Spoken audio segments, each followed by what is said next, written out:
Magandang araw mga dime. I'm good na ngayon. Pero may lagnat ako kagabi. Mataas yung lagnat ko, tsaka nilalamig ako guys. So, okay lang. The show must go on, di ba? Okay. Ayan, mga dime. Mayroon tayo ituturo ngayong araw. About sa kung paano natin iwasan ang madaming header o caption sa ating mga post na hindi dapat maraming capital letter ang ating mga caption guys, sa ating header. Bawal yon. Kailangan small letter lahat. Or pwede dalawa hanggang dalawa lang. Pwede yan. Pero sa akin kasi, hindi ako nagka-capitalize sa aking mga caption. Yun, dapat alam nyo yun. Next ay dapat kayo, sa mga hindi pa na-monetize, sa mga nag-uumpisa, ito dapat nyong malaman. Kailangan nyong i-set up ang inyong mga payout. Yan. Dapat alam nyo to kahit hindi pa kayo na-monetize, lalo't consistent kayong mag-post, kailangan nyo nang i-set up ang inyong mga payouts. Ano ang gagawin nyo? Ito. Kumuha na kayo ng inyong mga TIN number. TIN number sa BIR.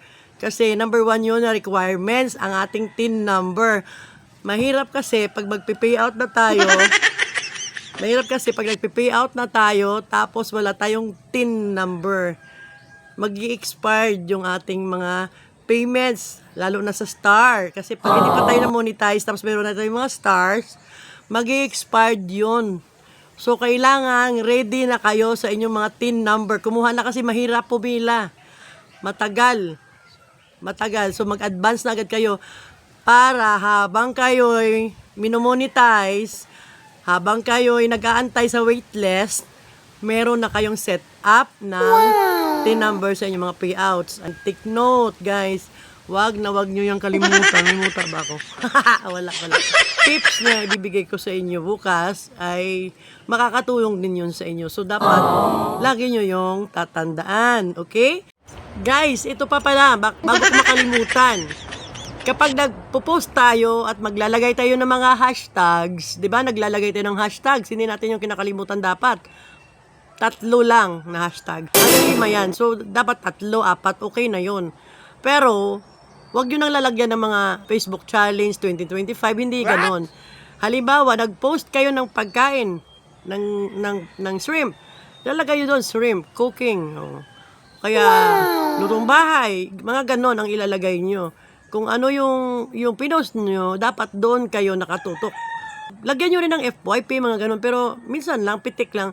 Tapos, kung halimbawa, na ilagay nyo na yung hashtag na yon, huwag nyo nang ulitin sa next post nyo. Hindi pwedeng ulitin. Dapat iba naman. Hindi pwede ulitin. Okay? Naintindihan? Maliwanag? Okay, next. Halimbawa, may mga naglagay ng big stickers sa inyong mga post, comment, i-delete nyo yun agad. I-delete nyo yun. Hindi pwedeng patagalin. Nangyari sa akin kahapon, nakaligtaan kong i-delete yung nanghihingi sa akin kahapon. May bata na picture. Ayoko talaga nang nakakita ng bata na gano'n. Tapos ipopost sa akin. Bawal yun. Malaking picture, malaking sticker, hindi pwede yun. I-delete nyo yun. Bahala na sila, basta i-delete nyo yun, guys. Hindi pwede yun. Okay, bawal na bawal yun. Lolo M, bawal yun. So, next natin, kailangan lagi nyong bisitahin ang inyong mga insights. Tingnan nyo, baka mamaya na-monetize na kayo. Set up nyo na lang. Di ba nakakatakot? Baka mawala, may expired, ganun. Kailangan lagi nyong bisitahin ang inyong mga tools. Lagi nyong bisitahin ang inyong mga monetization. Baka monetize na kayo, hindi nyo pa alam. Tulad ng nangyari sa akin ng December 9. Hindi ko alam na set up na pala yung monetization ko. So, 10 ko pa nabuksan. So, 10 pa ako set up. So, sayang yung mga pinost ko nung 9. Hindi siya na-include doon sa monetization ko. So, ayan, alam nyo na. Naituro ko na sa inyo. Okay guys, thank you for watching. Pa-share naman. Mwah!